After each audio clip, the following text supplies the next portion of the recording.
So you have a kid now, and I know beforehand, I think what your mindset was kind of like iffy about kids, but you've had a kid, and like I can tell, like it just like radiates so much joy from you when Lois is around. Like, I kind of want to talk about like.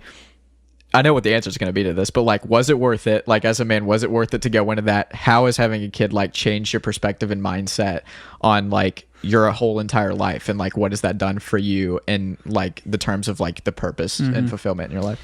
I'm gonna look at the camera. Get married and have children. It's like the best thing you can do for your walk and your desire to have goals for your life. That being said, it's not the thing for everyone. Not everyone is called to marriage. Not everyone is called to have kids. But I think the average person usually is. And it's super essential because we as human beings are incredibly selfish, and our minds will often float back to ourselves at all times. And one of the biggest ways you can temper your selfishness and temper that desire to only think about yourself all the time is to begin to spread yourself thin. So you do that first by getting married. Like, hey, I'm now becoming one with another human being, so I've got to start thinking about them all the time. But sometimes that's not necessarily difficult because they're another functioning adult, and so they can feed themselves and they don't go to the bathroom on themselves, and they're pretty cool and they don't scream a lot at you. Hopefully, if your marriage is good, you don't get screamed at. Continuing to stretch yourself thin and continuing to be like, what does it look like to serve people like Christ did, who took off everything and became man? Like, he went from God to man. So how can I continue to serve the people around me? And like, how can I learn what that looks like?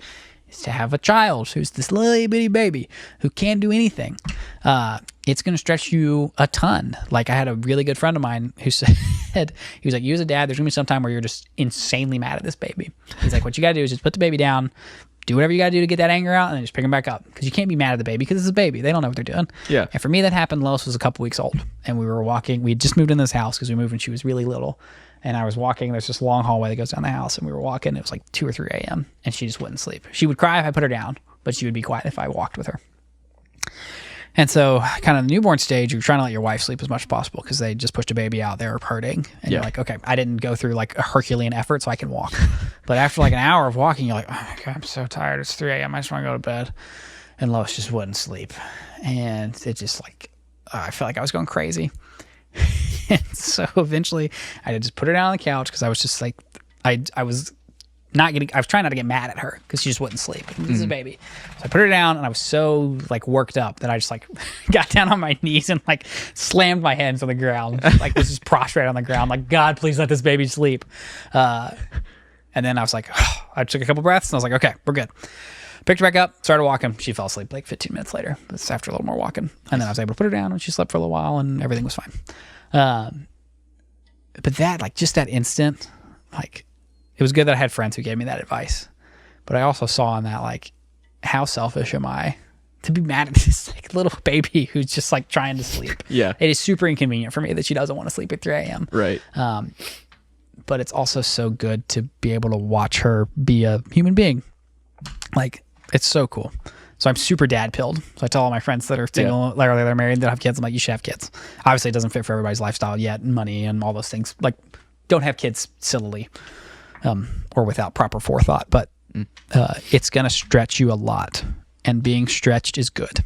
If the goal of our lives, like Heidelberg Catechism, the chief in a man is glorify God and enjoy him forever. If we're supposed to glorify God, he's going to continue to make us more like Christ. And if Christ was such a servant, we've got to learn how to be such a servant too. How can I serve the people around me? And having kids is a super great way to do that.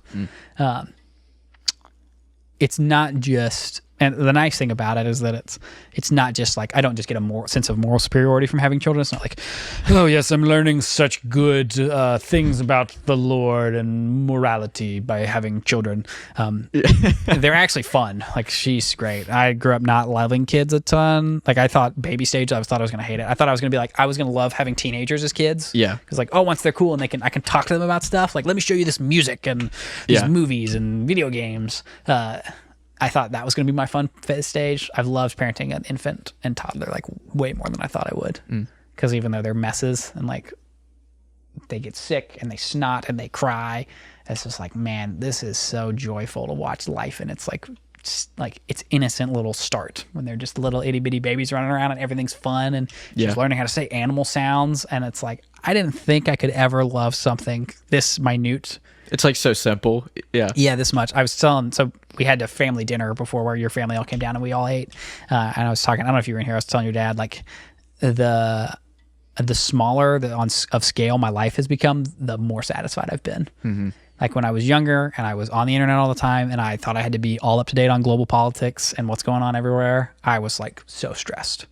And now that I just go to work and take care of people's animals and I come home and I watch my baby and I go to church, I'm like, this is awesome. Like this is this is great. I get why farmers 300 years ago were like, yeah, life's pretty good. Like I don't know what's going on down there 5 miles down the road, but I'm good here. We got food and water and a place to sleep. Yeah. I'm like, cool. Simple is good. Mm-hmm. Yeah, simple is good. There's somewhere in the New Testament, I'm blanking on where. It's one of the epistles, and the advice, the epistle, like this section of verses is giving is like aim to live a simple life so that you can be at peace with the people around you. And I remember reading through that a couple months ago in a Bible study, and I was like, oh man, that hits way differently now that I'm living a relatively simple life to be at peace with the people around me. Mm-hmm. Like this is good advice. It's almost like the Bible knows what it's talking about. Yeah, right. All right, so I don't love doing this, but I realize the importance of it as a YouTuber now. So I'm going to throw it all out there. First off, if you like the video, if you put an actual like on it, it actually shoots it out into the algorithm. So other guys who are looking for this kind of content like you, it will show up in their feeds as well. Also, sharing the video to guys that you think would be interested in it, and also doing little things like commenting. Commenting is actually a big one. If you just throw something in there like, I got value from this episode, that does a ton in regards of like getting YouTube to notice it and put it onto the algorithm for other men who are searching for this kind of content. Also, just for you, if you want to see more of this content and you want to be notified, you can subscribe, and that'll make sure that it's constantly in your own feed and you can see up to date. We're planning to do about 1 episode per month. That's the rate we're doing it right now. And then we're doing shorts and clips in between that time. So you get a little bit of that to hold you over until the next episode. So yeah, like, share, subscribe, comment, all of those do a ton to boost the video and get it to other people who are looking for this too. And also, the biggest thing you can do is just pray for me and pray for the podcast. That would be the greatest impact that you can have. Thank you very much.